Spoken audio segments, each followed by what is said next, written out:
இயேசுவின் நாமத்திலே உங்களை வாழ்த்தி 5வது பாடத்திற்கு வரவேற்கிறேன். நாம் 1 கொரிந்தியர் 2 கொரிந்தியர் இந்த நிருபங்களை நாம் ஆராய்ந்து கொண்டே வருகிறோம். அதில் நம்ம இன்று படிக்கப் போவது 5வது பாடம். 5வது பாடம் எதை பற்றியது அப்படின்னா 1 கொரிந்தியர் 8ஆம் அதிகாரம், 9ஆம் அதிகாரம், 10ஆம் அதிகாரம், இந்த 3 அதிகாரத்தை படிப்பது தான் இந்த பாடத்தினுடைய நோக்கம். இந்த 8, 9, 10 இந்த 3 அதிகாரங்கள் எதை பற்றியது? இது கொஞ்சம் நம்ம புரிஞ்சுக்கணும். பவுலுடைய எழுத்துக்கள்ல ரொம்ப நேர்த்தியாக எழுதப்பட்ட எழுத்துக்கள், ரொம்ப ஆழம் நிறைந்த கருத்துக்கள் அங்கே இருக்கும். அந்த வகையில் எப்படி பவுலார் அந்த நிருபத்தை அமைக்கின்றார் என்பதை கொஞ்சம் சற்று கவனிக்கணும். பார்த்தோம்னா 1 கொரிந்தியர் 8, 9, 10 எதை குறித்து பேசுகிறது உங்களுக்கு புரியும். 1 கொரிந்தியர் 1:11 வாங்களேன்.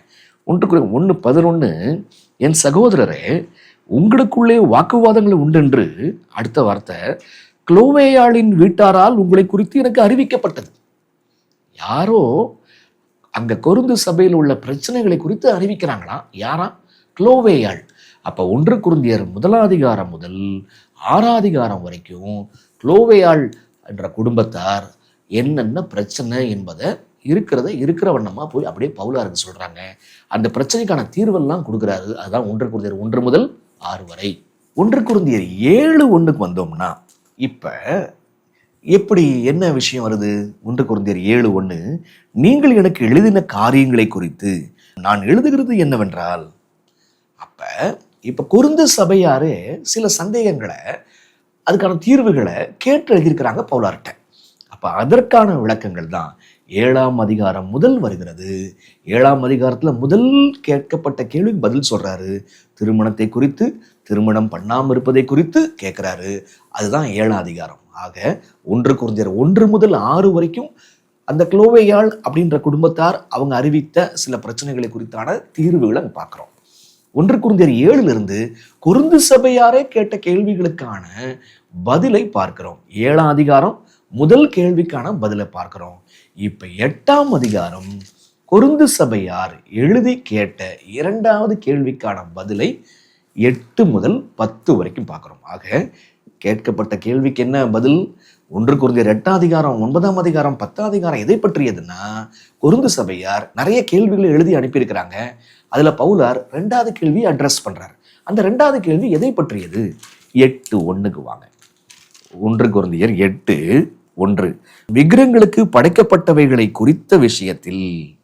என்னவா? விக்கிரகங்களுக்கு படைக்கப்பட்டவைகளை குறித்த விஷயத்தில்.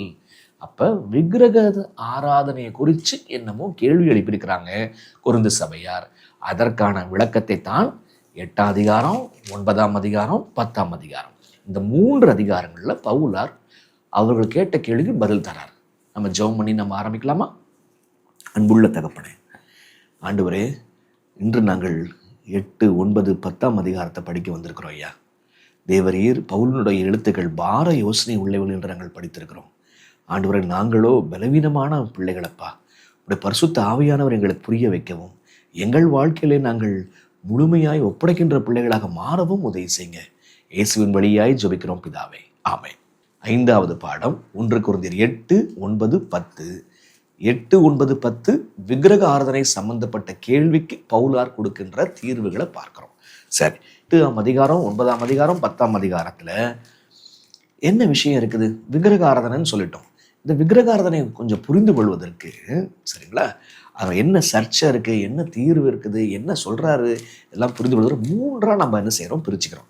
8ஆம் அதிகாரத்தை தனியா படிப்போம், அடுத்தது 9ஆம் அதிகாரத்தை படிப்போம், அடுத்தது 10ஆம் அதிகாரத்தை படிப்போம். ஆக முதல்ல 8, 9, 10.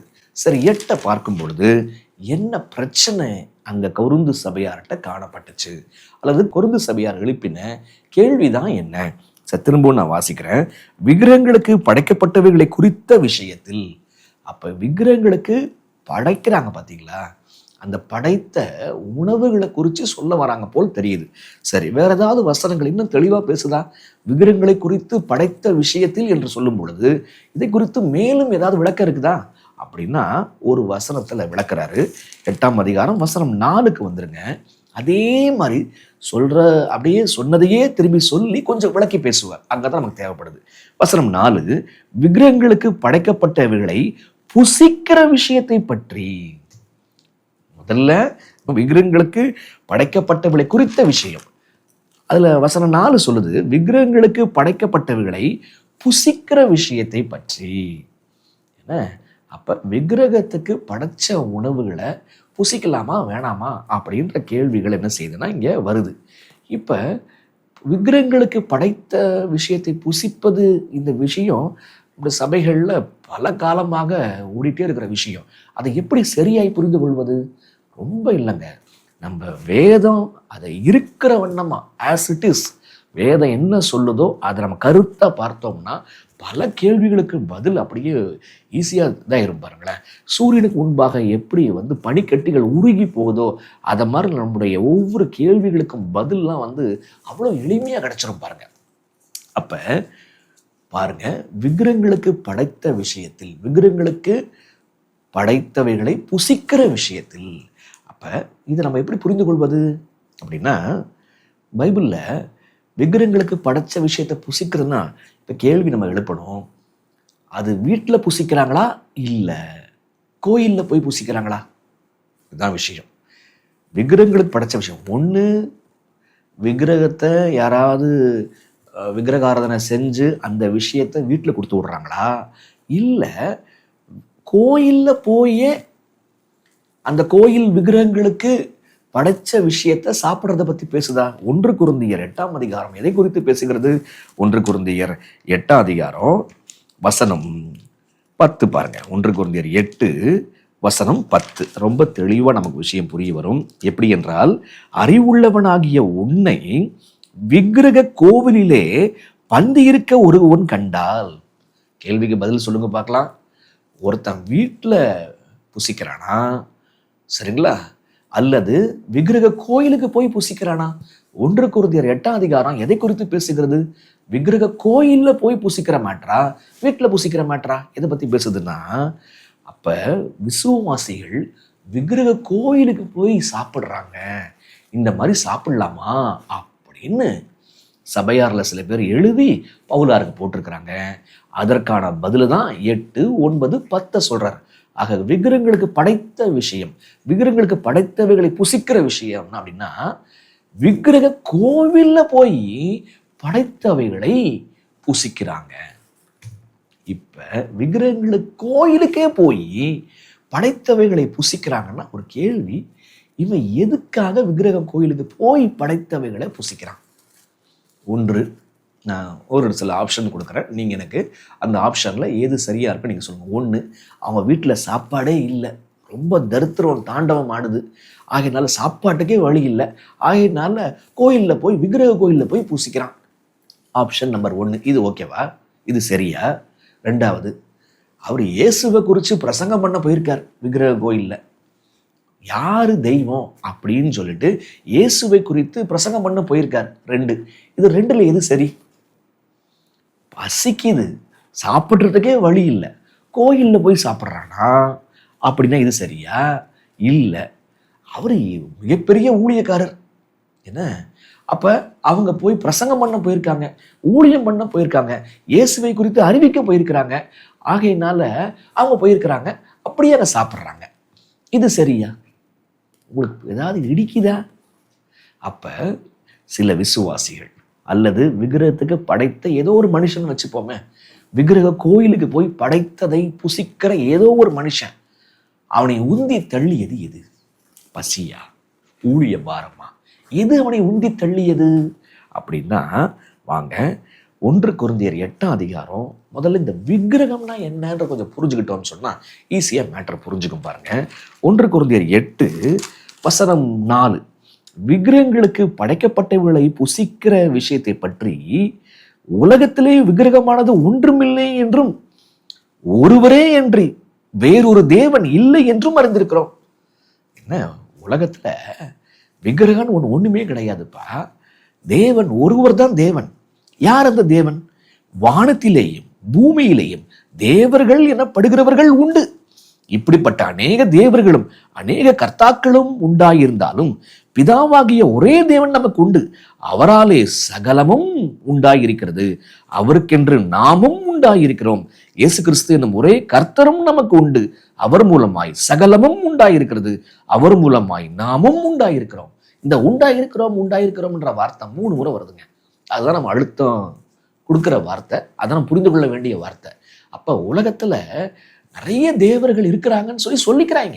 இவங்கெல்லாம் தேவர்கள், இந்த சாமி அந்த சாமி இந்த சாமின்னு சொல்லிட்டு நிறைய தெய்வங்கள் சொல்லிட்டு அவங்க சொல்லிக்கிறாங்க. ஆனா ஒரே தேவன் தான் உண்டு. அவர் யாருன்னா, அவர் வானத்தையும் பூமியும் படைத்தவர், உண்டாக்கினவர். அப்ப யாரு தெய்வம்?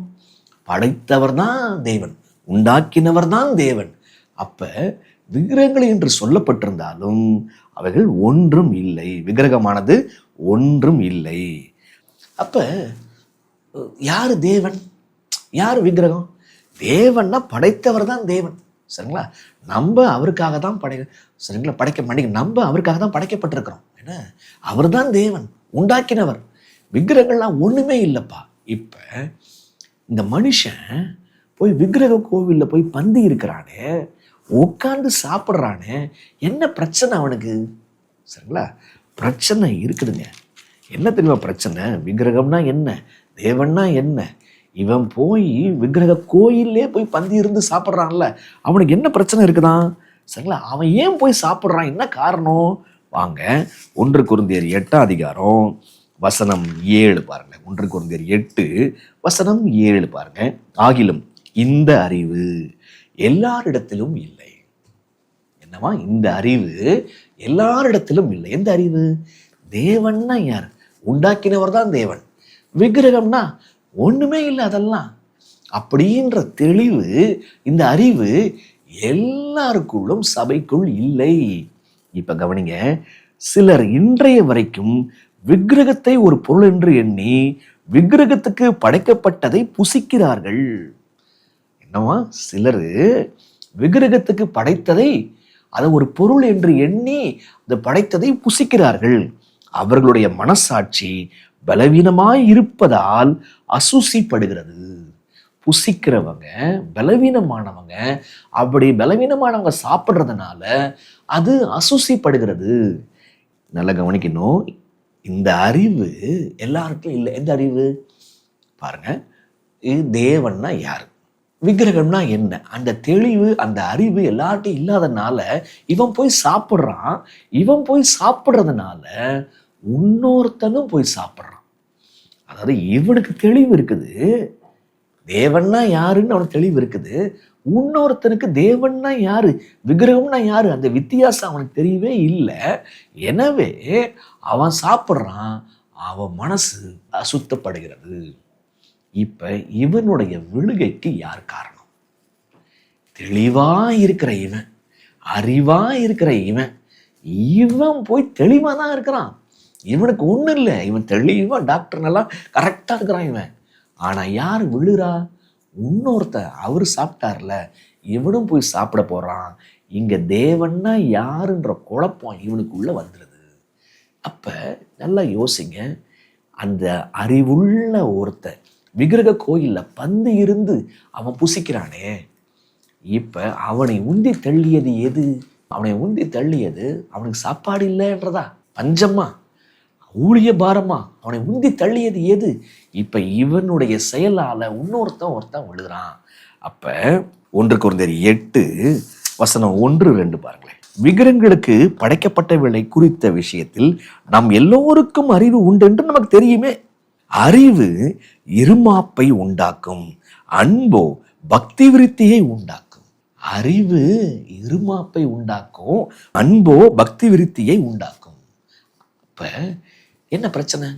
அறிவு இருக்குது, ஆனா அன்பு இல்லை. இதுதான் விஷயம். வசனம் 2 பாருங்க.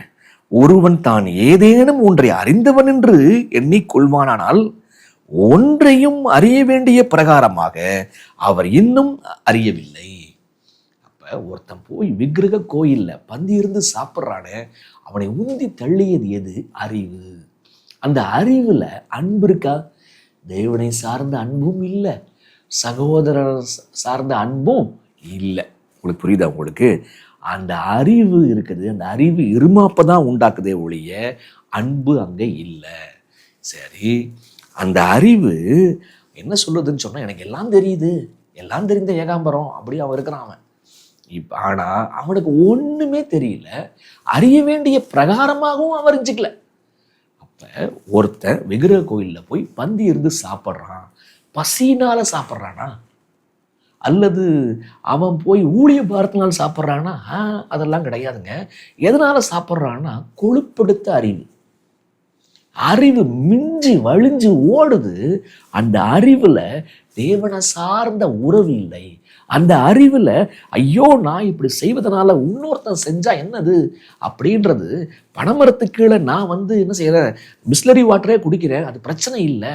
ஆனா இதை இன்னொருத்தன் பார்த்தானா வேற ஏதாவது குடிப்பானே அப்படின்ற இன்னொருத்தனை பத்தின கவலை கெஞ்சதும் இல்லைங்க. அப்ப விஷயம் என்ன? விஷயம் அறிவு தான் அவனை உந்தி தள்ளுது. அந்த அறிவு அவனுக்குள்ள இருமாப்பை ஏற்படுத்தி வச்சிருக்குது. அந்த அறிவுல அன்பு இல்லை. இப்ப பவுலார் பார்க்கறாரு, இவனுக்கு கொஞ்சம் கூட பிறரை பத்தின கவலையே இல்லாம இவன் போய் விக்கிரக கோயில்ல போய் உட்கார்ந்து நல்ல திருப்தியா சாப்பிட்றாங்க. அடுத்த அதிகாரத்துக்கு போனோம்னா இவன் ஏன் உட்காந்து சாப்பிட்டான், இந்த அறிவுக்கு மேல இன்னொரு விஷயம் இருக்குதுங்க. அதுதான் 1 கொரிந்தியர் 9 படிக்க போறோம். ஆனா இங்க நிறுத்துவோம். இங்கே ஒரு முக்கியமான பாடத்தை நாம் படித்துக் கொள்கிறோம். என்ன பாடம்? இந்த விக்கிரக கோயில்ல போய் பந்தி இருந்து அவனை சாப்பிட வச்சது, விக்கிரகத்துக்கு படைப்புல சாப்பிட வச்சது அவனுடைய அறிவு. அவன் அறிய வேண்டிய பிரகாரமாக அறியவே இல்லை. கொஞ்சம் படிச்சுக்கிட்டான், அதை வச்சுக்கிட்டு ஆகா ஓஹோன்னு பவர் பாயிண்ட்டை போடுறான், டிசைன் பண்றான், ChatGPT பண்றான், என்னென்னமோ பண்றான். ஆனா முழுக்க முழுக்க இருமாப்பு, அன்பு என்பது கொஞ்சம் கூட கிடையாது. சரிங்களா? 8ஆம் அதிகாரத்துல வசனம் 12 பாருங்க. இப்படி சகோதரருக்கு விரோதமாய் பாவம் செய்து பலவீனம் உள்ள அவர்களுடைய மனசாட்சியை புண்படுத்துகிறதுனாலே நீங்கள் யாரு? விக்கிரக கோயிலுக்கு போயிட்டு உட்கார்ந்து திருப்தியா சாப்பிடுற நீங்கள் கிறிஸ்துவுக்கு விரோதமாய் பாவம் செய்கிறீர்கள். என்னவா? நீ எனக்கு இதெல்லாம் ஒரு விக்கிரகம்லாம் ஒண்ணுமே இல்லை, பொருட்டே இல்லை அப்படின்னு சொல்லாமா? விக்கிரகம்லாம் பொருட்டே இல்லை தான். ஆனா எப்படி பாவம் செய்யற? ஒரு கற்பனையை காப்பாத்துற, ஆனா கிறிஸ்துவுக்கு விரோதமா உன் சகோதரனை பாவம் செய்ய வைக்கிற. எனவே நீனும் பாவம் செய்யற. பாருங்க வசனம் 13. அதனால் போஜனம் என் சகோதரருக்கு இடரல் உண்டாக்கினால், என்னவா? போஜனம் என் சகோதரனுக்கு இடரல் உண்டாக்கினால் நான் என் சகோதரனுக்கு இடரல் உண்டாக்காதபடிக்கு என்றைக்கும் மாம்சம் புசியாமல் இருப்பேன். இப்ப பவுலார் தன்னுடைய உதாரணத்தை சொல்லி முடிக்கிறார். இப்ப 8ஆம் அதிகாரத்தை, எப்பா என் சகோதரனுக்கு இது இடரல உண்டாக்கும், இது தேவன்ட்டு பிரிச்சிரும், வேற எங்கேயாவது கொண்டு போய் சேர்த்துருவோம், அவனை ஒரு உயிரோட்டமான ஒரு வாழ்க்கைக்குள்ள அவனை வச்சிருக்காது அப்படின்னா நான் புசிக்க மாட்டேன்யா. இந்த சபையை உண்டாக்குன பவுலாகிய நான் புசிக்க மாட்டேன் அப்படின்னு அவர் எக்ஸாம்பிளை சொல்லி 8ஆம் அதிகாரத்தை முடிக்கிறார். ஆக 1 கொரிந்தியர் 8ஆம் அதிகாரத்துல இருக்கிற பிரச்சனை புரியுதா? விக்கிரக கோயில்ல சில பேர் போய் உட்காந்து சாப்பிட்றாங்க. ஏன் சாப்பிட்றாங்க? விக்கிரகம்லாம் ஒன்றும் இல்லை அப்படின்னு சொல்லிட்டு வாய் அடிக்கிறாங்க.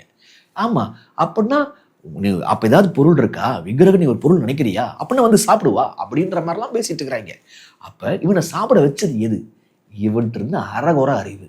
அந்த அறகுற அறிவுல அன்பு இருக்கா? கடவுளை சார்ந்த அன்பு இல்லை, பக்தி விருத்தி இல்லை, சகோதரனை சார்ந்த அன்பு இல்லை. இப்ப சகோதரனை பத்தி கொஞ்சம் கூட யோசிக்கலையேப்பா. இந்த நீ பெற்ற அறிவு எங்கிருந்து பெற்ற? தேவன்ட்டு பரத்திலிருந்து ஞானம் இறங்கி வந்துச்சா அல்லது இந்த உலகத்திலிருந்து வந்துச்சா? எங்கிருந்து டவுன்லோட் ஆச்சு அப்படின்னு பவுலார் கேட்கிறார். இங்க நாங்க நிறுத்தி நம்ம பார்த்துக்கணும். இது 8, 9, 10, 8ல ஆரம்பிச்சு 10 வரைக்கும் இந்த டாபிக் ஓடுங்க. நீங்க கொஞ்சம் யோசிச்சுக்கணும். இப்ப இந்த அறகுற அறிவு நம்மள்ட்ட இருக்கா? எப்படி பிரதர் நம்ம கண்டுபிடிச்சுக்கிறது? அந்த அறகுற அறிவுனால கொஞ்சம் பெற்ற கையளவு கற்றது, கையளவு தான் கற்றிருக்கிறோம் அப்படின்றது இருக்கா? இல்லை, கற்றது கையளவு அப்படின்றத களிமண் அளவு அப்படின்றத புரிஞ்சிக்காம நம்ம கொஞ்சோண்டு சுண்டக்காய் விஷயத்தை படிச்சுக்கிட்டு நம்ம எல்லாமே படிச்சிட்டோம் அப்படின்ற ஒரு திருப்தியா இருக்கிறோமா? சரிங்களா?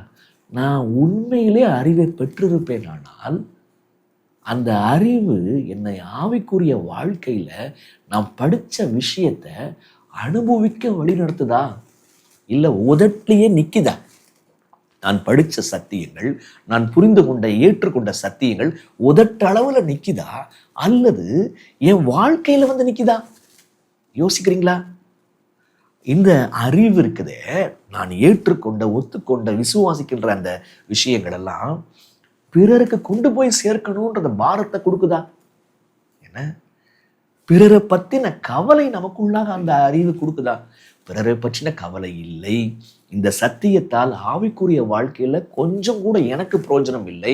என் ஆவிக்குரிய ஸ்டேட்டஸ் அப்படியே இன்ஆக்டிவாகவே இருக்குது. ஆனால் பேச்சு மட்டும் என்கிட்ட இருக்குது அப்படின்னா அது இருமாப்பை உண்டாக்குகின்ற அறிவு. கொரிந்து சபையார்கிட்ட காணப்பட்ட அந்த விஷயம்தான் இங்கேயும் இருக்குது. ஆக மெய்யான அறிவு உறவுக்குள்ளே கொண்டு போவோங்க. மெய்யான அறிவு சகோதரோட போய் சேர்க்குங்க. அப்போ மெய்யான அறிவு இருக்கும்போது பொய்யான அறிவு இருக்குதா இல்லையா? அப்போ என்கிட்ட இருக்கக்கூடிய அறிவு அரகண்டான ஒரு அறிவா? ரொம்ப அரகண்டாக இருக்கிறேனா? யோசிக்கிறேங்க. சகோதரனோட நான் போய் சேர்றேனா? சகோதரனை பற்றின கவலை எனக்குள்ள வருதா? என்ன பிறர் நலம் கருதி இது பிறருக்கு இதை செய்யணுமே, பிறருக்கு இது சேர்ந்தால் நல்லா இருக்குமே, பிறரை பற்றி ஒரு கவலை நமக்குள்ளா இருக்கிறதா? சத்தியம் படிக்க படிக்க இறைவனை பற்றிய கவலை, நம்முடைய சமுதாயத்தை பற்றிய கவலை வரணுங்க. சமுதாயத்தை பற்றின கவலை நமக்குள்ளாக வராத போது அந்த ஞானம் தெய்வீக ஞானமா பிசாசினுடைய ஞானமா? யோசிக்கணுங்க. ஆக 1 கொரிந்தியர் 8 என்ன பிரச்சனைன்னு புரியுதா? அறிவு இருக்குது. அந்த அறிவு அவனை விக்கிரக கோயிலே கொண்டு போய் உட்கார வைக்கிறது. நானா சினிமா படம்லாம் பார்த்தேன்னா எனக்கு ஒன்றுமே செய்யாதுங்க. நான்லாம் ஒன்றுமே செய்ய, நான்லாம் உள்ள சினிமா தேட்டருக்கே உள்ளே பூந்து நான்லாம் சத்தியம் சொல்லுவேன். என்ன நீ சினிமா தேட்டருக்குள்ளே பூந்து சத்தியம் சொல்லுவேன். ஆனால் இன்னாரு போய் அவர் போய் சத்தியம் சொல்ல போகிறாருன்னு சொல்லிட்டு இன்னொருத்தர் வருவான், புரிஞ்சுப்பானா? இல்லை அவரே போகிறாரு நானும் போவேன்னு சொல்லுவானா? உங்களுக்கு புரியுதா? நீங்கள் மிகுந்த பாரம் கொண்டவர்கள். சினிமா தேட்டருக்குள்ளே போய் நீங்கள் என்ன செய்வீங்கன்னு சொன்னால் நீங்கள் போய் சத்தியம் சொல்கிறதுக்குன்னே போகலாம். அது உங்களுக்கும் உங்கள் ஆண்டுக்குள்ள விஷயம். ஆனால் இதை பார்க்குற இன்னொருத்தன் அவன் என்ன செய்வான்? யோசிச்சியா? யோசிக்கலையே. என்ன அதுதான் சொல்கிறேன். அறிவாக இருக்குது சத்தியம், இருமாப்பை உண்டாக்கி இருக்கிறது. 1 கொரிந்தியர் 9ஆம் அதிகாரத்துக்கு வருவோம். 1 கொரிந்தியர் 9ஆம் அதிகாரம் மிக அருமையான அதிகாரம். 8 அப்படியே மிஞ்சி வரும், 9 மிஞ்சி வரும் 10, 3 சேர்த்து பார்த்தோம்னா என்ன ஞானத்தோட பவுலார் கையாளுகிறார், என்ன பிரச்சனை நமக்கு மிக அழகாக புரியும் பாருங்களேன். இப்போ 8 உங்களுக்கு புரியுதா? விக்கிரக கோயிலில் ஒருத்தன் போய் உட்காந்து சாப்பிட்றான். அதாவது ஒருத்தன் மட்டும் இல்லை, ஒரு கூட்டமே என்ன செய்யுது, அவங்க இஷ்டப்படி என்ன செய்யறாங்க, போய் சாப்பிட்றாங்க. ஏன்னா எங்களுக்கு எல்லாம் தெரியும், டாக்டர் நம்பர் 1 அதில் ஒன்றுமே இல்லைப்பா, விக்கிரகாரம் மண்ணியா குப்பையா அப்படின்னு சொல்லிட்டு போயிட்டே இருக்கிறான். இப்போ 9ஆம் அதிகாரத்துக்கு வந்தீங்கன்னா அங்கே பவுலார் என்ன பேசுகிறார்? கொஞ்சம் மேலோட்டமாக பார்த்தா 8க்கும் 9க்கும் சம்மந்தமே இல்லாமல் ஓடிட்டு இருக்கும். ஆனால் கருத்தாக பார்த்தீங்கன்னா அங்கே உள்ள இணைப்பு ரொம்ப அழகாக பலமாக இருக்கிறத புரிஞ்சு கொள்ள முடியும். 9:3க்கு வாங்கலாம். என்ன பிரச்சனை? அப்படியே திடுக்கிடும் உண்மை அங்கே வெளில வருதுங்க. என்ன பிரச்சனை?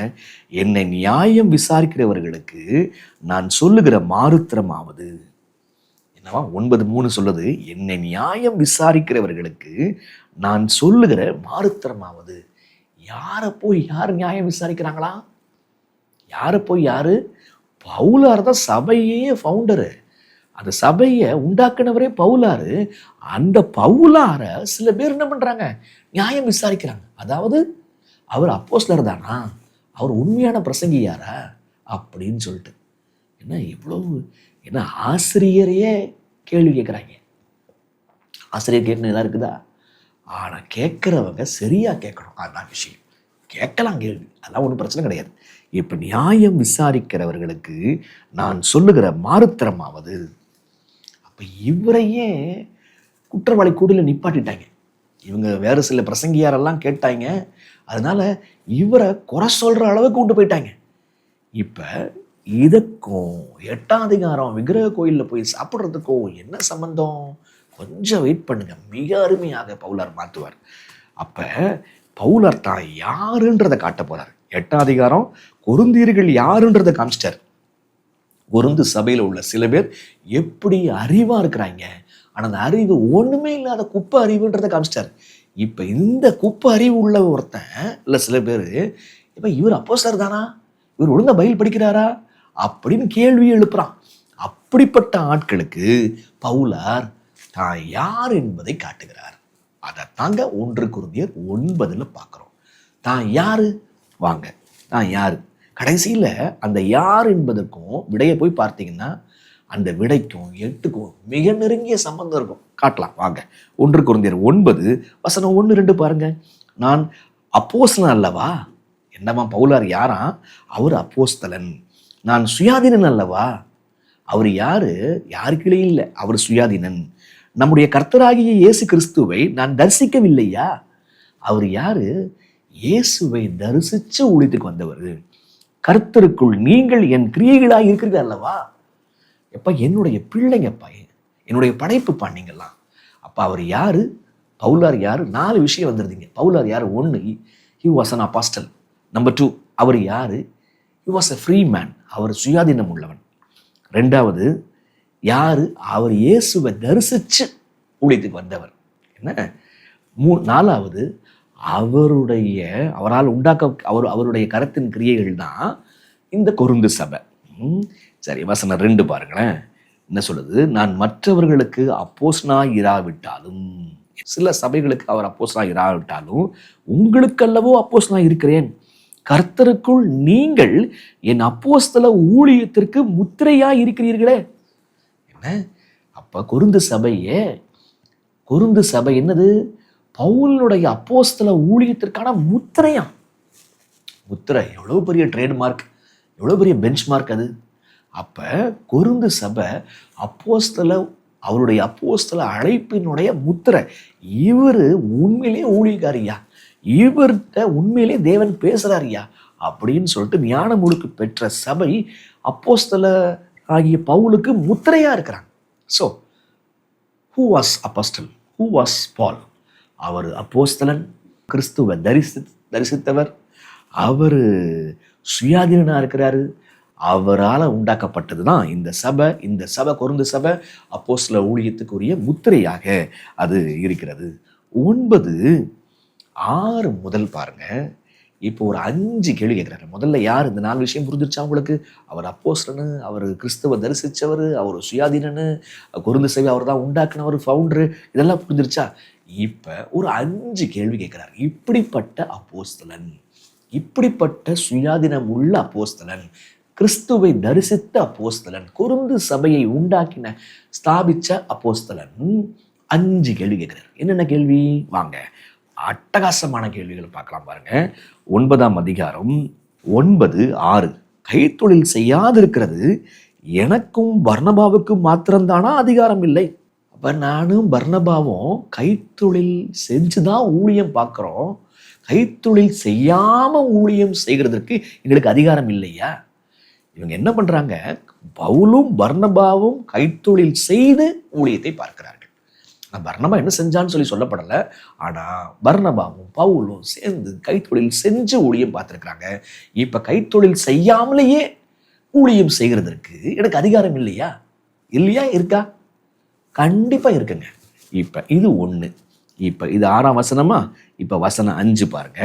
மற்ற அப்போஸ்தலரும் கர்த்தருடைய சகோதரரும் கேபாவும் செய்கிறது போல மனைவியாகிய ஒரு சகோதரியை கூட்டிக் கொண்டு திரிய எங்களுக்கு அதிகாரம் இல்லையா? கேபா எப்படி ஒய்ஃபை கூப்பிட்டுக்கிட்டு ஊழியத்துக்கு போற போல நான் ஒரு பெண்ணை கல்யாணம் பண்ணிட்டு ஊழியம் பார்க்கறதுல எனக்கு அதிகாரம் இல்லையா? மீண்டும் அந்த வார்த்தை அதிகாரம். அப்ப கைத்தொழில் செய்யாமலேயே ஊழியத்தை பார்க்கிறதுக்கு எங்களுக்கு அதிகாரம் இல்லையா? அதிகாரம் இருக்கு. கல்யாணம் பண்ணிட்டு மனைவியுடன் ஊழியம் செய்வதற்கு எனக்கு அதிகாரம் இல்லையா? அதிகாரம் இருக்குது. 3வது பாருங்க, வசனம் 4வது 3வது கேள்வி. புசிக்கவும் குடிக்கவும் எங்களுக்கு அதிகாரம் இல்லையா? அது என்ன புசிக்கவும் குடிக்கவும் அதிகாரம் இல்லையா? சபையிட்டிருந்து உதவி நாடி, சபையிட்டிருந்து புசித்து, சபையிட்டிருந்து குடித்து நான் ஊழியம் பார்க்கறதுக்கு, அதாவது சபையிட்டிருந்து சேலரி வாங்கிட்டு ஊழியம் பார்க்கறதுக்கு எனக்கு அதிகாரம் இல்லையா? உங்களுக்கு சொல்லுங்க, அதிகாரம் இருக்கா இல்லையா? அவர் சபையை தான் உற்பத்தி பண்றாரு. சபை மக்கள்கிட்டேருந்து வாங்கலாம் இல்லையா? அவரு சபையிட்டேருந்து ஒரு சேலரி வாங்கலாம் இல்லையா? சபையிட்டேருந்து ஒரு சேலரி வாங்கி ஊழியத்தை பார்ப்பதற்கு எனக்கு அதிகாரம் இல்லையா? அதிகாரம் இருக்கு. கல்யாணம் பண்ணிட்டு மனைவியுடன் இசைந்து ஊழியத்தை பார்க்கிறது அதிகாரம் இல்லையா? அதிகாரம் இருக்கிறது. அடுத்தது, கைத்தொழில் செய்யாமல் ஊழியத்தை செய்வது அதிகாரம் இல்லையா? அதிகாரம் இருக்கிறது. சரி, இன்னொன்னு பாருங்க, வசனம் 7. எவன் தன் சொந்த பணத்தை செலவழித்து தண்டிலே, போர் களத்துல தண்டிலே சேவகம் பண்ணுவான்? எவன் திராட்சை தோட்டத்தை உண்டாக்கி அதன் கனியை புசியாதிருப்பான்? எவன் மந்தையை மேய்த்து அதன் பாலை சாப்பிடாதிருப்பான்? திராட்சை தோட்டம் உண்டு பண்ணவன் அதனுடைய கனியை சாப்பிடாம போவானா? ஆடு மேய்க்கிறவன் ஆட்டினுடைய பாலை குடிக்காம போவானா? என்ன, யாராவது ஆர்மியில் போய் மிலிட்ரியில் போய் வேலை செய்யும் போது சொந்த பணத்தில் போய் சேவைக்காக போய் ஆர்மியில் போய் சேருவானா? இல்லையே.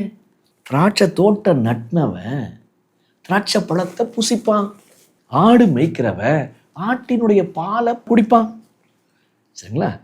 பவுலாரு அதை செஞ்சாரா? அதுதான் விஷயம். இப்ப இன்னொரு வசனம் பாருங்க, வசனம் 13. ஆசாரிய ஊழியம் செய்கிறவர்கள் தேவாலயத்துக்குரியவைகளை புசிக்கிறார்கள் என்றும் பலிபீடத்தை அடுத்த பணிவிடை செய்கிறவர்களுக்கு பலிபீடத்தில் உள்ளவைகளை பங்கு உண்டென்றும் அறியீர்களா? ஒரு ஆசாரிய பலிபீடத்துல வேலை செய்யறான். பலிபீடத்துல உள்ள பலிகள்ல யாருக்கு போய் சொந்தம்? அது அவனுக்கு தானே சொந்தம். அவன் பலியை எடுத்து அவன் சாப்பிடலாம் இல்லையா? உங்களுக்கு புரியுதா? உங்களுக்கு எனக்கு அதிகாரம் இல்லையான்னு கேட்டுக்கிட்டே வர்றார். என்னெல்லாம் அதிகாரம் இல்லையா?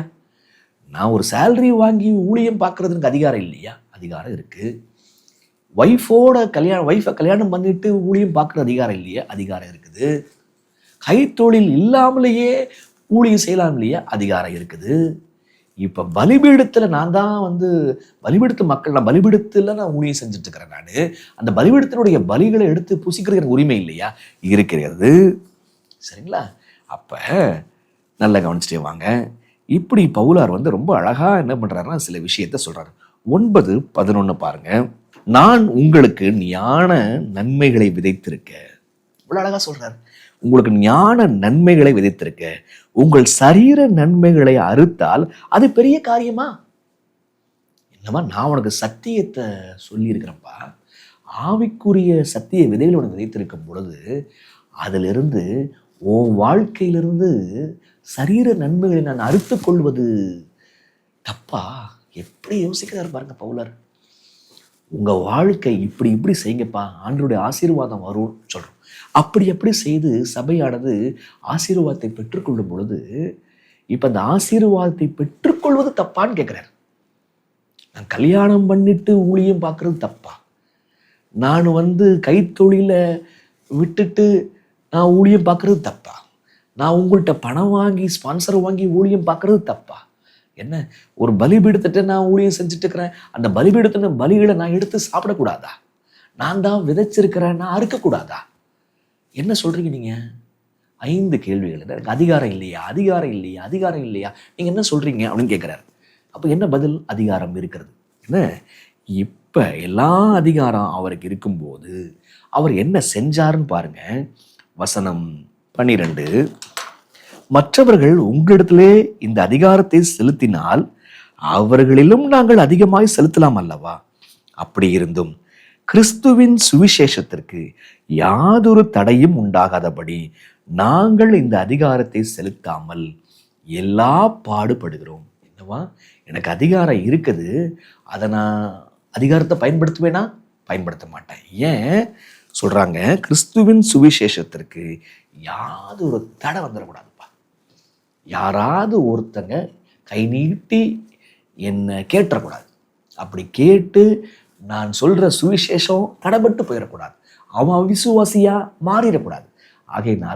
அதனால எனக்கு திருமணம் முடிக்கணும் அப்படின்ற அதிகாரம் இருந்தாலும் திருமணம் முடிக்காமலேயே நான் செய்கிறேன். ஸ்பான்சர் வாங்கி சேலரி வாங்கி ஊழியம் செய்யலாம், அந்த அதிகாரம் இருந்தாலும் நான் சேலரி வாங்காம ஸ்பான்சர் வாங்காம நான் ஊழியம் செய்வேன். உங்களுக்கு புரியுதா? நான் தான் திராட்சை தோட்டத்தை நட்டியிருக்கிறேன், அந்த கனியை நான் சாப்பிடணும்னு அவசியம் கிடையாது. நான் சரீர நன்மைகளை அறுக்கலாம் உங்கள்கிட்ட இருந்து, ஏன்னா ஆவிக்குரிய விதைகளை நான் விதைச்சிருக்கிறேன். வேண்டாம். சுவிசேஷத்தின் நன்மைக்காக, சுவிசேஷம் இன்னும் போறதுக்காக நான் அந்த அதிகாரத்தை பயன்படுத்த மாட்டேன் அப்படின்றார். இப்போ பாருங்க, வசனம் 15 திரும்பவும் சொல்றார், அப்படி இருந்தும் நான் இவைகளில் ஒன்றையும் அனுபவிக்கவில்லை. இப்படி எனக்கு நடக்கும் என்று இவைகளை நான் எழுதுகிறதும் இல்லை. என் மேன்மை பாராட்டலை, நல்லா கவனிங்க, என் மேன்மை பாராட்டலை ஒருவன் அவமதிக்கிறதை பார்க்கிலும் சாகிறது எனக்கு நலமாயிருக்கும்.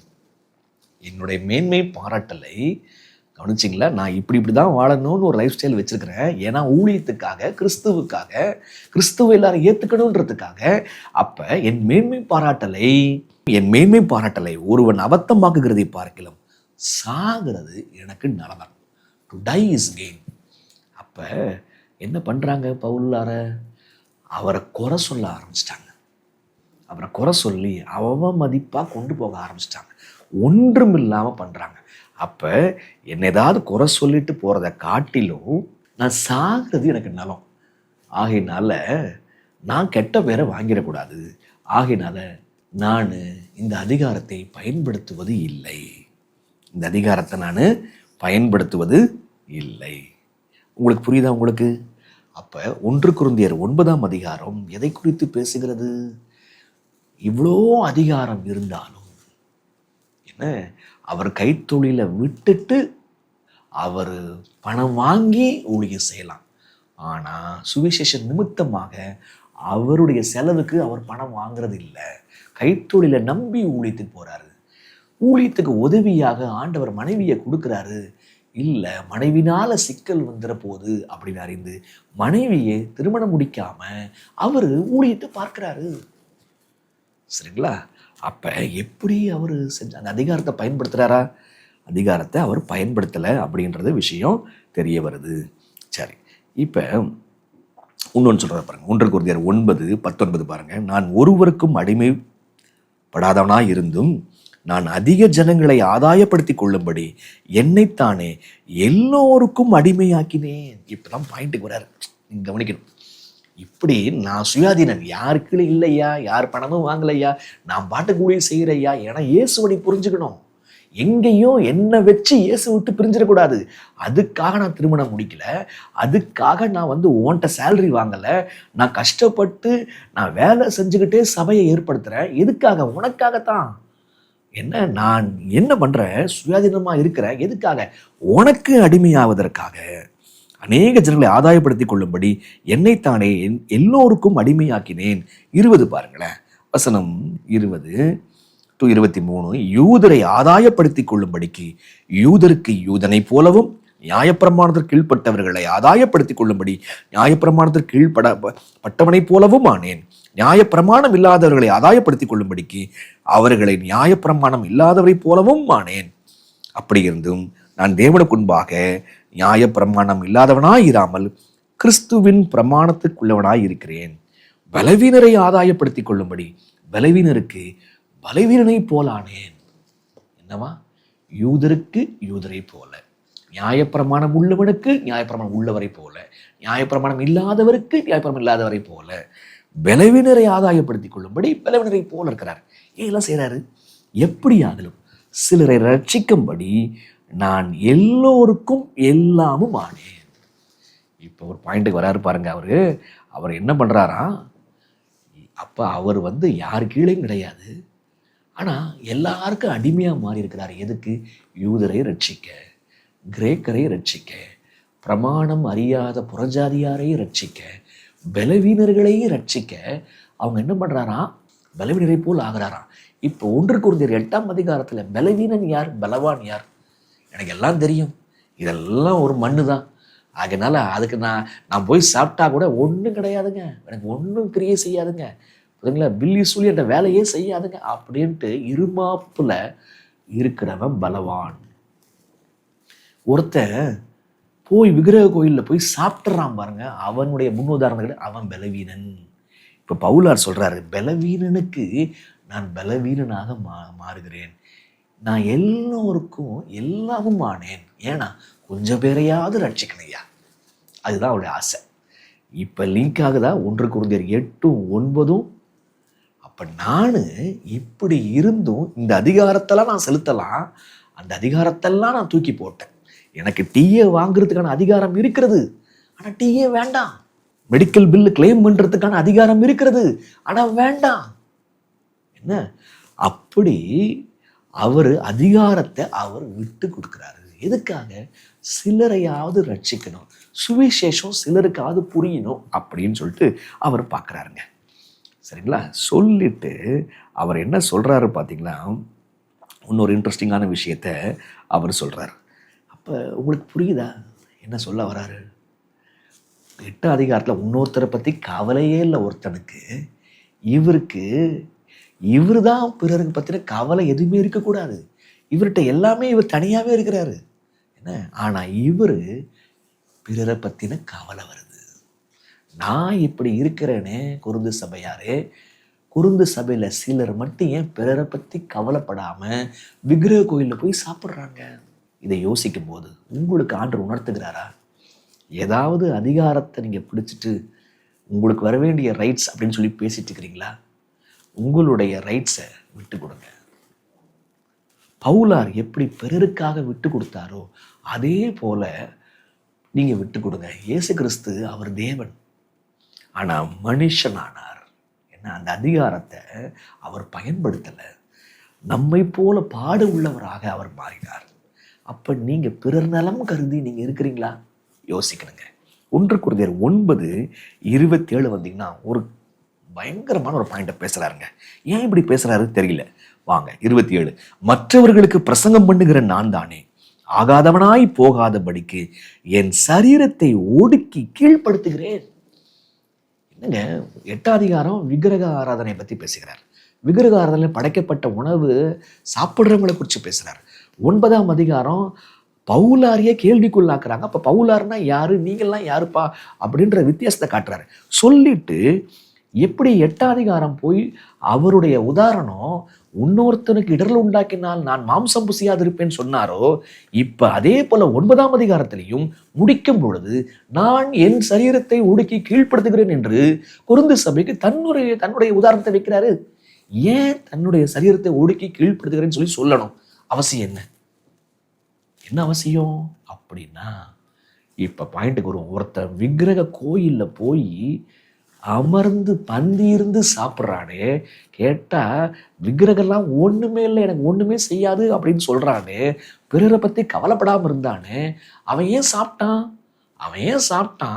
அவன் சொல்லிக்கிறான் விக்கிரகம்னா என்ன எனக்கு தெரியும் அப்படின்னு சொல்லிக்கிறான், தேவன்னா யார் எனக்கு தெரியும் அப்படின்னு சொல்லிக்கிறான். ஆனால் உண்மையிலேயே அவனுடைய எண்ணம் என்ன? அவனுடைய எண்ணம் சாப்பாட்டு ருசி. அங்கே போனால் புளியோதரை அருமையாக இருக்கும், தயிர் சாதம் அருமையாக இருக்கும், பிரியாணி அருமையாக இருக்கும். ஆகையினால இவர் போய் அவங்க உட்காந்து சாப்பிட்றாரு, சரீரத்தை ஒடுக்க மாட்டேன்றாரு.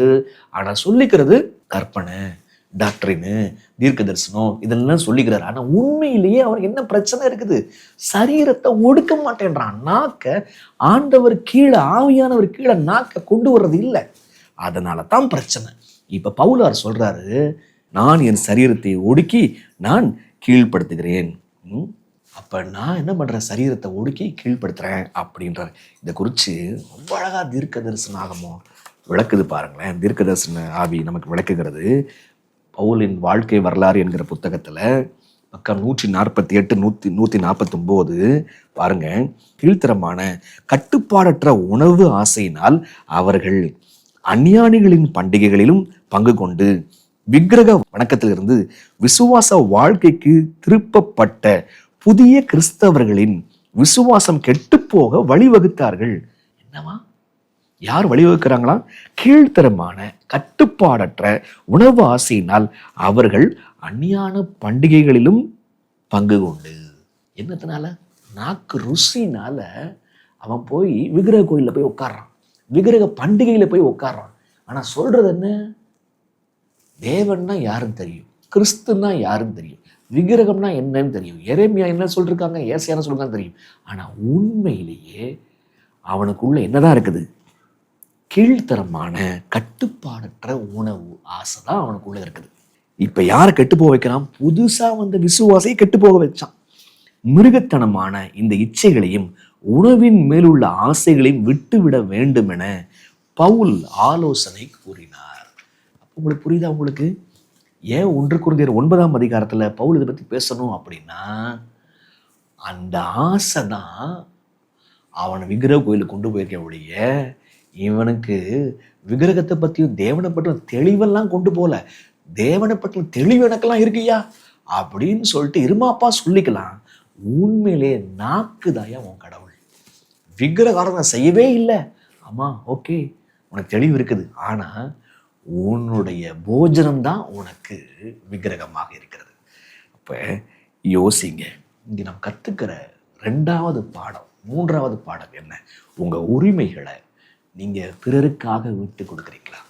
உங்களுக்கு நியாயமாய் வர வேண்டியவங்களை நீங்க விட்டு கொடுக்குறீங்களா? யோசிங்க. நாக்கு ருசிக்கு நீங்க அடிமையா இருக்கிறீங்களா?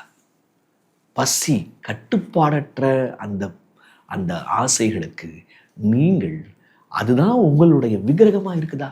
சரி, 8ஆம் அதிகாரம் படிச்சோமா, 9ஆம் அதிகாரம் படிச்சோமா, இப்ப 10ஆம் அதிகாரத்துக்கு வந்துருவோம். வாங்க, இப்ப 10ஆம் அதிகாரம் எதை குறித்து பேசுறாரு? வாங்க, ஒரு விஷயத்தை குறித்து அறிஞ்சிருக்கணும், அறியாது இருக்க எனக்கு மனசு இல்லை அப்படின்றாரு. 10:1 பாருங்க. இப்படி இருக்க சகோதரரே, நீங்கள் எவைகளை அறிய வேண்டும் என்று இருக்கிறேன் என்றால், நம்முடைய பிதாக்கள் எல்லோரும்.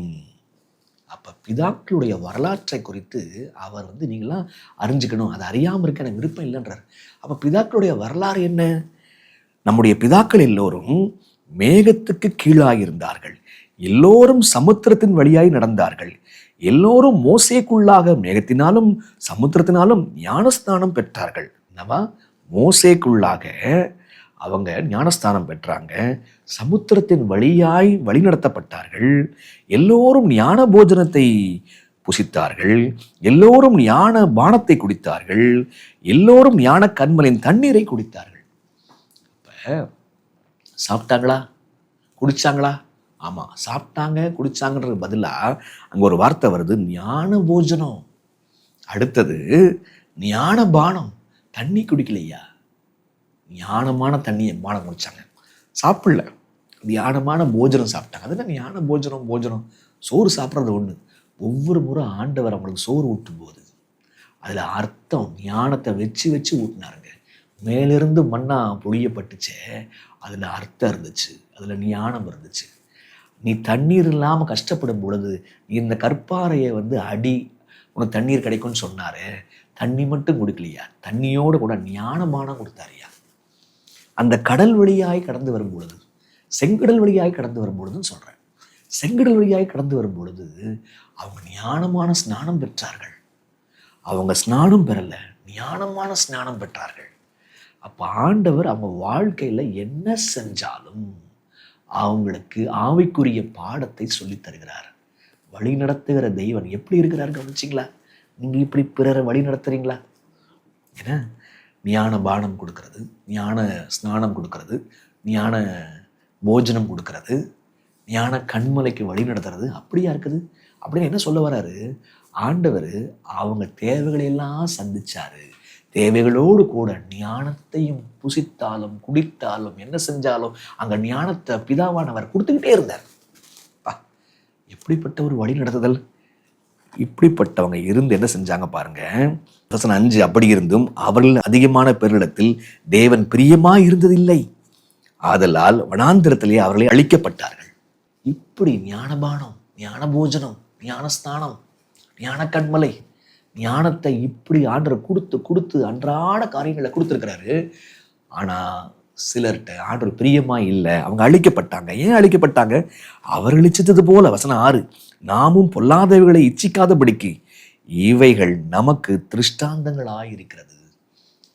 ஞானம் பானம் குடிச்சு, ஞான போஜனம் சாப்பிட்டு, ஞான கண்மலை கிட்ட இருந்தாலும் கூட அவங்க இச்சித்திருக்கிறாங்க. எப்படி இச்சித்தாங்க?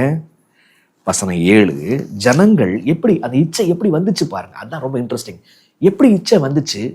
8ஆம் அதிகாரத்துக்கும் 9ஆம் அதிகாரத்துக்கும் சம்பந்தம் 10:7 வருகிறது. எப்படி இச்சித்தாங்க? எந்த இடத்துல இருந்து இச்சை வருது? ஜனங்கள் புசிக்கவும் குடிக்கவும் உட்கார்ந்து விளையாட எழுந்திருந்தார்கள் என்று எழுதியிருக்கிறபடி என்னவா? ஜனங்கள் புசிச்சாங்களா, குடிச்சாங்களா, விளையாடினாங்களா? இந்த வசனம் எங்க இருக்கு? கமெண்ட்ஸ்ல போடுங்க. புசித்தார்கள், குடித்தார்கள், விளையாடினார்கள். என்ன? they ate, they drank and they played. என்ன? விளையாடினாங்க. அவர்களில் சிலர் விக்கிரக ஆராதனைக்காரர் ஆனது போல நீங்களும் ஆகாதிருங்கள். என்னவா? கன்றுக்குட்டி வணக்கத்தின் போது புசிச்சாங்களா, குடிச்சாங்களா, ட்ரெஸ் எல்லாம் கவிழ்த்து போட்டுட்டு விளையாடினாங்களா? என்ன? எப்ப? விக்கிரக ஆராதனை. அப்ப புசிப்புக்கு போகுது, குடிப்புக்கு போகுது, இப்ப விபச்சாரத்துக்கும் போகிறது. அவர்களில் சிலர் வேசித்தனம் பண்ணி ஒரே நாளில் 23,000 பேர் விழுந்து போனார்கள். அதுபோல நாமும் வேசித்தனம் பண்ணாதிருப்போமாக. அப்ப கட்டுப்பாடற்ற உணவு ஆசை வருதா? விபச்சாரம் வருகிறதா? வேசித்தனம் வருகிறதா? ஆமா. எதனால வருது? விக்கிரகத்தை கன்றுக்குட்டியை வணங்க போய் உணவு மீதான கட்டுப்பாடெல்லாம் போகிறது. அடுத்தது ஒழுக்கம், நல்ல ஒழுக்கம் எல்லாம் போயிடுறது. புரியுங்களா? வேசித்தனம் வந்துடுது, விபச்சாரம் வந்துடுது, உணவு கட்டுப்பாடு அதெல்லாம் போயிருச்சு, சுய கட்டுப்பாடெல்லாம் போயிருச்சு. ஏன்னா இப்ப வேசித்தனம் உள்ள வந்துருச்சு. சரிங்களா? ஓகே, பாருங்க. அவர்கள் சிலர் முறுமுறுத்து சங்காரக்காரனாலே அழிக்கப்பட்டார்கள். அதுபோல நீங்களும் முறுமுறுக்காதிருங்கள். இவைகளெல்லாம் திருஷ்டாந்தங்களாக அவர்களுக்கு சம்பவித்தது. உலகத்தின் முடிவில் நமக்கு எச்சரிப்பு உண்டாகும்படி எழுதப்பட்டும் இருக்கிறது. அந்த விக்கிரகாரனை தான் அவங்கள உணவு கட்டுப்பாடு, மிருகத்தனமான ஆசையை கொடுத்துச்சு. விக்கிரகாரன் தான் வேசித்தனத்தை கொண்டு போச்சு. இதெல்லாம் முடிவுகள் நமக்கு எச்சரிப்பு உண்டாகும்படி சொல்லப்பட்டிருக்குது. அப்ப விக்கிரக ஆராதனை தலைப்பு 8 to 10 வரைக்கும் எவ்வளோ இன்டர் கனெக்டட் பார்த்தீங்களா? விக்கிரக கோயிலில் போய் ஒருத்தன் புசிக்கிறான். ஏன் புசிக்கிறான்? சாப்பாடு ஆசை தான். அவன் சரீரத்தை அவன் ஒடுக்கலை. எங்கே வச்சு?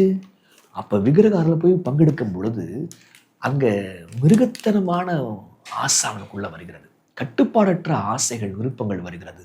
வேசித்தனத்துக்கு வழி நடத்துது. இப்போ விக்கிரக ஆராதனை பற்றி பவுலார் பேசுகிறார். இப்போ ஆலோசனை கொடுக்கிறார். என்னென்ன ஆலோசனை கொடுக்கிறாரு பாருங்க. வசனம் இப்படி இருக்க, தன்னை நிற்கிறவன் என்று எண்ணுகிறவன் விழாதபடி எச்சரிக்கையா இருக்க கடவன். எப்பா விக்கிரகம் உன்னை ஏமாத்திரியா? நீ சத்தியம் சொல்ல கூட நீ என்ன செய்யலாம்? தேட்டருக்கு போகலாம். ஆனா தேட்டர் உன்னை கவுத்துருவியா? தேட்டருக்கெல்லாம் போகாத அப்படின்னு ஆண்டவர் சொல்றாரு. மனுஷருக்கு நேரிடுகிற சோதனையே இல்லாமல் வேறைய சோதனை உங்களுக்கு நேரிடவில்லை. தேவன் உண்மையுள்ளவராக இருக்கிற உங்கள் திராணிக்கு மேலே சோதிக்கப்படுவதற்கு அவர் இடங்கூடாமல் சோதனையை தாங்கவும் சோதனைகள் தப்பித்துக் கொள்ளும்படியான போக்கையும் உண்டாக்குவார். என்ன? யாராவது ஒருத்தக்க வாங்க பண்டிகைக்கு வாங்க அப்படின்னு கூப்பிட்டாங்கன்னா தாங்கிறதுக்கும் தப்பி கொள்றதுக்கும் போக்க ஆண்டவர் உண்டாக்குவாரியா அப்படின்னு சொல்லிட்டு பேசுறாரு. ஆகையால் எனக்கு பிரியமானவர்களே, விக்கிரக ஆராதனைக்கு விலகி ஓடுங்கள். விக்கிரக ஆராதனைக்கு விலகி ஓடுங்கள். அப்ப நீங்களே நினைச்சு பாருங்க, விக்கிரக ஆராதனை விலகி ஓடுங்கள் சொல்றாரு. 24 பாருங்க. 24 ஒவ்வொருவனும் தன் சுய புரோஜனத்தை தேடாமல் பிறனுடைய புரோஜனத்தை தேடக்கடவன். பிரச்சனை அதுதானே 8ஆம் அதிகாரத்துல. உனக்குரியது தேடாத, பிறருக்குரியது தேடு. இதுதான் பிலிப்பியர்ல வாசிக்கிறோம். தனக்குரிய தேடாமல் பிறருக்குரிய கிறிஸ்துவனை தேடினாருன்னு சொல்லி வாசிக்கிறோம். 31 பாருங்க, அழகான வசனங்க. ஆகையால் நீங்கள் புசித்தாலும் குடித்தாலும் என்ன செய்தாலும் தேவனுடைய மகிமைக்கென்று செய்யுங்கள். தேவனுடைய மகிமைக்காக. அதனுடைய மகிமை என்பது என்ன? உங்க ஆவிக்குரிய வாழ்க்கை உயருதா? புசிப்புனால குடிப்புனால? நீங்க புசிக்கிறதா குடிக்கிறதுனால இன்னொருத்தருக்கு நன்மை உண்டாகுதா? யோசிச்சிங்களா? நீங்க உங்களை மட்டுமே பார்த்துருக்கிறீங்களா? யோசிக்கிறங்க. ஆக விக்கிரக ஆராதனை கட்டுப்பாடற்ற உணவு ஆசைக்கும், விக்கிரக ஆராதனை வேசித்தனத்துக்கு வழி நடத்தும். எனவே விக்கிரக ஆராதனைக்கு விலகி ஓடு. வேசித்தனத்துக்கு எப்படி விலகி ஓடணுமோ அது மாதிரி விலகி ஓடு அப்படின்னு சொல்லிட்டு பவுலர் அழகா முடிக்கிறார். 8ஆம் அதிகாரம் படிச்சோமா? 9ஆம் அதிகாரம் படிச்சோமா? 10ஆம் அதிகாரம் படிச்சோமா? அப்ப நாம் புரிந்து கொள்ள வேண்டியது, அறிவு இருக்குது. அந்த அறிவுல அன்பு இருக்குதா? பிறரை பற்றின பாரம் இருக்குதா? அந்த அறிவு இருக்குது. பிறரை பற்றின கொஞ்சம் கூட கவலைப்படல. பொய்யான அறிவு அது. நான் என் உரிமைகளை பிறருக்காக விட்டு கொடுக்கிறேனா? பவுலார் விட்டு கொடுத்தார் பாருங்க. என்ன, அவர் டீயை வாங்கலாம், அவர் மெடிக்கல் பில் எழுதலாம், வேண்டாம் அப்படின்னு சொல்லி விட்டு கொடுத்தார் பாருங்க. அந்த போல உரிமையை விட்டு கொடுக்குறோமா? நான் எப்படி அவர் சரீரத்தை ஒடுக்கி கீழ்ப்படுத்துகிறாரோ அதே போல என் நாக்க ஆவியானவர்னாலே நான் கட்டுப்படுத்தி ஆரோக்கியமாக வாழ்கிறேனா? யோசிக்கணுங்க. நம்மளுடைய போஜனம் நமக்கு விக்கிரகமாக மாறும் என்பதை அறிவீர்களா? என்ன, அவனோட பிரச்சனையே உணவு ஆசைங்க. ஆனால் வசனத்தை கோடிட்டு காமிச்சிட்டுக்கிறான். யோசிங்க, அந்த பிரச்சனை நமக்கு முடிக்கிறதா? வசனத்தை காமிச்சிட்டு எனக்கு எந்த உணவு பிரச்சனையை கொடுக்குமோ அந்த பிரச்சனைக்குள்ளா இருந்து வசனத்தையே காமிச்சு நான் கீழ்ப்படியாமக்குள்ள போயிட்டு இருக்கிறேன்னா? யோசிங்க. இன்னைக்கு ஆண்டவர் நம்மை அழைக்கிறார் ஒரு நல்ல ஆரோக்கியமான வாழ்க்கைக்கு. ஆவியானவர்னால நம்முடைய ஆசைகளை கட்டுப்பாடுக்குள்ள கொண்டு வரதுக்கு தேவன் நம்மை அழைக்கின்றார். நம்ம பிறரை பற்றி கவலைப்படணும்னு சொல்லிட்டு விரும்புகிறார். ஷோ பண்ணலாமா? அன்புள்ள தகப்பனே, பவுலாருடைய பாரமான யோசனைகளுக்காக நன்றி. தேவரீர், நாங்களும் ஆண்டவரை பரத்தில் உரிய ஞானத்தை பெற்றுக்கொள்ள உதவி செய்யுங்க. நாங்களும் உணவு காரியங்களில் எங்கள் ஆசைக்கு நாங்கள் கீழ்ப்படிந்து போகாதபடி ஆவியானவர் கீழ்ப்படிந்து நடக்க உதவி செய்யுங்கப்பா. தேவரீர், பிறரை பற்றின கவலை எங்களுக்கு கொடுங்க. இயேசுவின் வழியாய் ஜெபிக்கிறோம் பிதாவே.